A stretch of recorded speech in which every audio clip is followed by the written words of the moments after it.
Olá, nesse vídeo nós vamos falar basicamente sobre as opções de financiamento e de como tentar minimizar os impactos no fluxo de caixa da empresa da crise do Covid que nós estamos vivenciando, ok?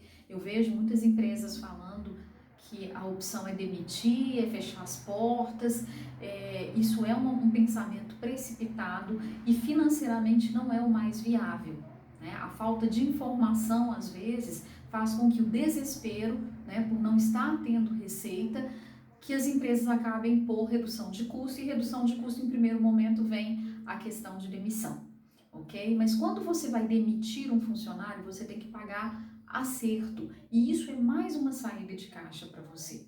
Então é muito importante nesse momento que não sejam efetivadas demissões, e sim adequações, ok? Para o seu fluxo de caixa.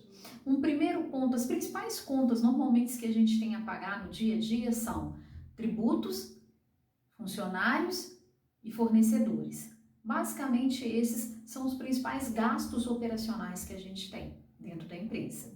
Então, o primeiro ponto, tributos, ok? O governo fez vários parcelamentos de tributos, várias prorrogações de pagamento de tributos. É muito importante que você procure essa informação, ok? Para poder você saber, fazer um levantamento de quais os tributos que você tem que pagar e quais aqueles que você pode postergar esses tributos. Segundo ponto que nós falamos é a questão dos fornecedores.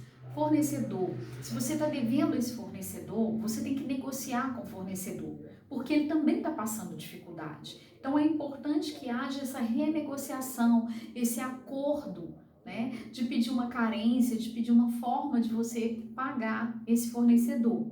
Isso é estratégico dentro da organização e muitas vezes para a própria empresa que está fornecendo, ela também precisa dessa negociação, ok? E o terceiro ponto, que é funcionário, folha de pagamento. Como fazer se eu não tenho dinheiro para pagar funcionário? Nós temos algumas alternativas. O governo soltou várias medidas provisórias, né, que chamam o Programa Emergencial de Garantia do Emprego e da Renda. Dentre as medidas principais que o governo liberou, nós temos algumas MPs específicas. Uma delas diz respeito à possibilidade de redução da jornada de trabalho em 25%, 50% ou 70%.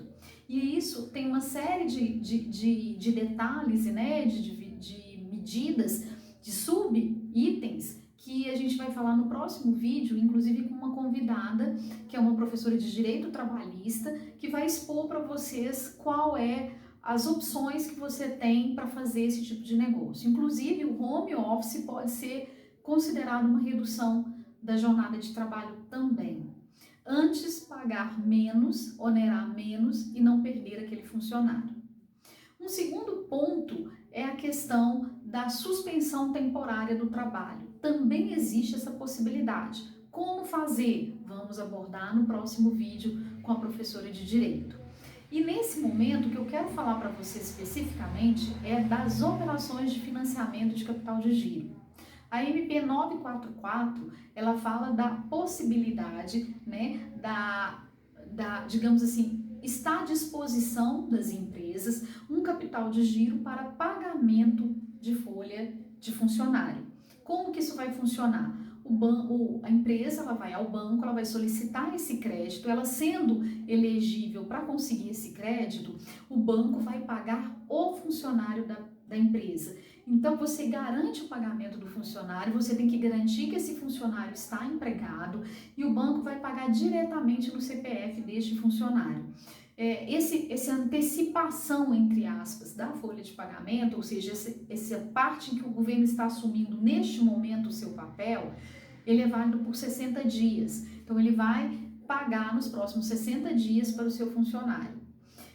Quais as vantagens dessa operação de crédito? Primeiro, você vai ter um longo prazo para pagar, ok? O pagamento ele é feito 36 meses, então você tem prazo de carência para o início desse pagamento e o mais importante, a taxa de juros é extremamente reduzida. A taxa de juros é 3,75% ao ano.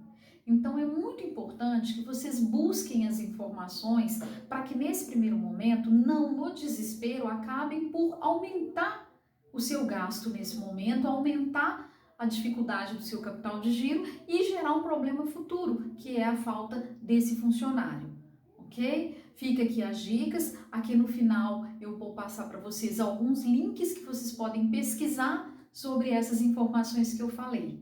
Aguardem o próximo vídeo que a gente vai conversar com uma especialista sobre a questão do direito do trabalho, ok? Um grande abraço para vocês.